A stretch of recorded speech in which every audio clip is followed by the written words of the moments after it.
Drej, co-founder and guitarist of the Yardbirds, has died at 79 after years of health struggles. His sister-in-law confirmed the news, sharing the grief of his wife Kate and daughter Jackie. Born in 1945, Drej helped form the Metropolitan Blues Quartet in 1963, which soon became the Yardbirds. Initially the rhythm guitarist, he later moved to bass after Paul Samwell Smith's departure. The band featured legends like Eric Clapton, Jeff Beck, and Jimmy Page, leaving an indelible mark on rock history. Drej's legacy as a pioneer of rock music will continue to inspire generations. Patrick Murray, best known as Mickey Pierce in Only Fools and Horses, has died at 68 after a battle with cancer that had spread to his legs and pelvis. Murray portrayed Mickey between 1983 and 2003 in 20 episodes, becoming a fan favorite for his cheeky charm and playful rivalry with Rodney. Beyond acting, he was remembered as a kind, humorous man who once worked as a cab driver in Blackheath. His talent, humor, and joy brought to millions will be remembered fondly. Jacinda Jenkins, influencer and mother of two, has tragically passed away at 28. Her mother, Emily Kosick, shared the heartbreaking news in an emotional TikTok video. Jacinda built a large following on TikTok for her fashion, lifestyle, and handmade creations, inspiring fans with her authenticity and encouragement. She was remembered as unequivocally herself and a light for many navigating life's struggles. Jacinda Jenkins' love, creativity, and authenticity leave a lasting impact. Jennifer Nicole Rivas, 21-year-old Honduran influencer and TV presenter, has been found dead in her home on October 1st. A journalism student from Tegucigalpa, she had epilepsy, which her family believes contributed to her sudden passing. Jennifer was a rising TikTok star with over 100,000 followers and a presenter on CHTV, known for her energy, charm, and dedication to local entertainment projects. Fans and colleagues mourn the loss of a bright young life gone too soon. Her spirit and passion for life will be remembered by all who knew her. Simon Philip Cowell was born on October 7, 1959, in Lambeth, London, before being raised in Elstree, Hertfordshire.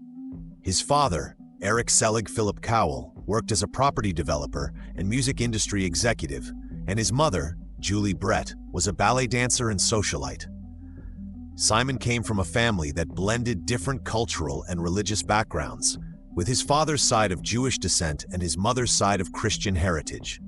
He grew up alongside his younger brother, Nicholas, and several half-siblings, giving him a lively household environment that shaped much of his early character.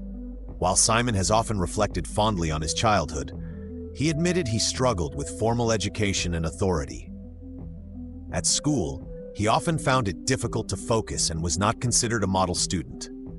He attended Radlett Preparatory School, Dover College, and Windsor Technical College, where he studied English and sociology. He passed his GCE exams in English language and literature, but generally showed little interest in academics. His rebellious personality meant he clashed with teachers and later with bosses in early jobs, showing early signs of the independence and stubbornness that would later define his professional career. As a young man, Simon tried different jobs but often walked away due to disagreements or frustrations. He even worked as a runner on Stanley Kubrick's film The Shining in 1980, though his time there was brief. Struggling to find stability, his father helped him secure a job in the mailroom of iMusic Publishing, one of the largest music companies in the world. While starting at the bottom, Simon gained exposure to the inner workings of the music industry. However, after failing to secure a promotion, he left EMI, frustrated with his lack of progress. Still, this early experience gave him a taste of the business, and he would eventually return to the industry, determined to succeed on his own terms.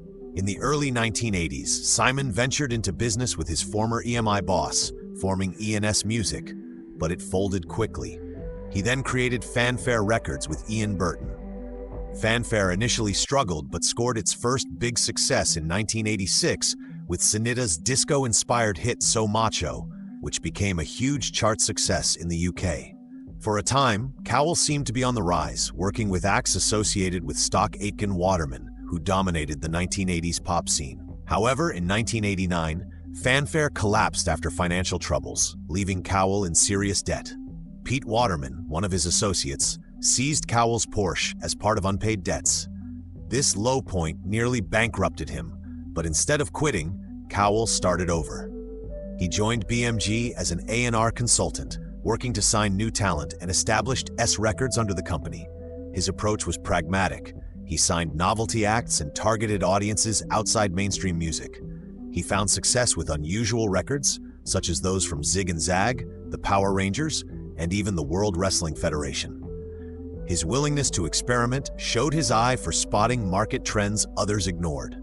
His true breakthrough came in 1995 when he persuaded television actors Robson Green and Jerome Flynn from the series Soldier Soldier to record their version of Unchained Melody. The single became a phenomenon, staying at #1 in the UK charts for 7 weeks, selling over 1 million copies, and becoming the best-selling single of the year. Their debut album also topped sales, making Cowell a millionaire for the first time. He had finally achieved financial stability and proven his instincts were strong. Following this, Cowell signed other popular acts, including Five, Westlife, and the Teletubbies, continuing to show his knack for creating both mainstream and novelty hits. By the late 1990s, Simon had established himself as a sharp businessman in music. However, it was his move into television in the early 2000s that would transform him from a successful executive into a global celebrity. In 2001, Simon Cowell teamed up with Simon Fuller to create Pop Idol, a singing competition for ITV. The show became a massive success, and Cowell's role as a judge made him a household name. Known for his brutally honest, often harsh critiques, Cowell's sharp tongue and unfiltered opinions set him apart from other judges. His famous line, "I don't mean to be rude," but usually followed by cutting remarks about contestants, became a cultural catchphrase. Audiences were divided. Some loved his honesty, while others saw him as mean-spirited. Either way, his presence drew millions of viewers. The show produced stars like Will Young and Gareth Gates, both of whom enjoyed chart-topping success, further proving Cowell's influence. Building on this, Cowell became a judge on American Idol in 2002, alongside Paul Abdul and Randy Jackson. The show quickly became a cultural sensation in the United States, with Cowell's biting critiques making him a standout personality. His fame skyrocketed as American audiences embraced his bluntness. Cowell became not just a judge but a pop culture figure, appearing on talk shows, being parodied in cartoons, and influencing reality TV formats worldwide. American Idol consistently ranked as the most watched show in the country, and Cowell's role was central to its success. By 2004, Cowell launched his own show, The X Factor UK. The show became another global hit, producing internationally successful acts such as Leona Lewis, Ollie Murs, James Arthur, Little Mix, and the worldwide phenomenon One Direction.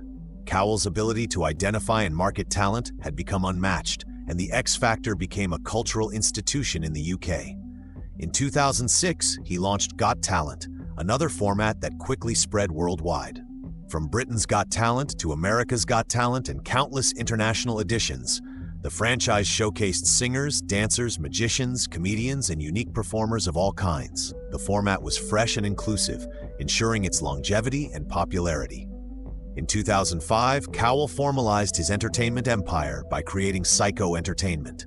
The company included divisions in television, music, and film. Under Psycho Music, Cowell signed some of the biggest names of the 2000s and 2010s, including Susan Boyle, who became a global sensation after her viral audition on Britain's Got Talent in 2009. Boyle's debut album went on to sell millions, further cementing Cowell's reputation for spotting stars in unlikely places.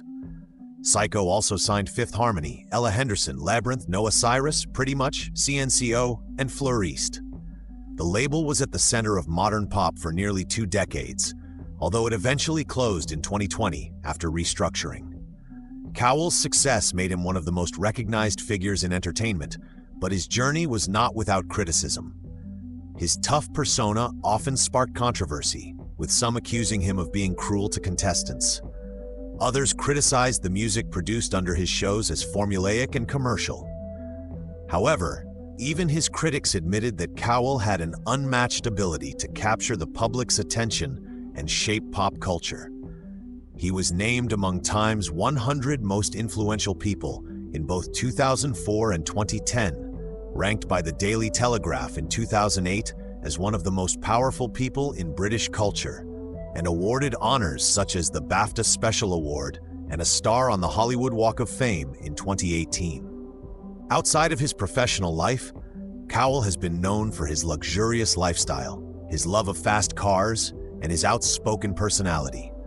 In 2013, he began a relationship with Lauren Silverman, and in 2014 they welcomed their son, Eric. Fatherhood changed Cowell in noticeable ways, softening his image and giving him a new perspective. Despite this, he continued to maintain his sharp wit and no-nonsense approach on television.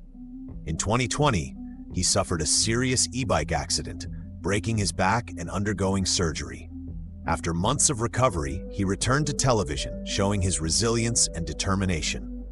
Simon Cowell's legacy is profound. He has not only shaped the careers of global superstars like One Direction, Leona Lewis, and Little Mix, but also reinvented reality television. His shows have been sold in dozens of countries, watched by hundreds of millions of viewers, and created a platform for countless performers to achieve their dreams. Whether admired for his honesty or criticized for his harshness, his influence on music, television, and popular culture is undeniable. From his beginnings in the EMI mailroom to becoming a television icon and one of the most powerful figures in entertainment, Simon Cowell's story is one of persistence, reinvention, and ambition. He took risks, recovered from failures, and built an empire that changed the way audiences experience talent and music. Even today, as a judge on Britain's Got Talent and America's Got Talent, Cowell remains a defining figure in the industry. His sharp eye for talent and his ability to entertain continue to leave a lasting mark on the world of entertainment.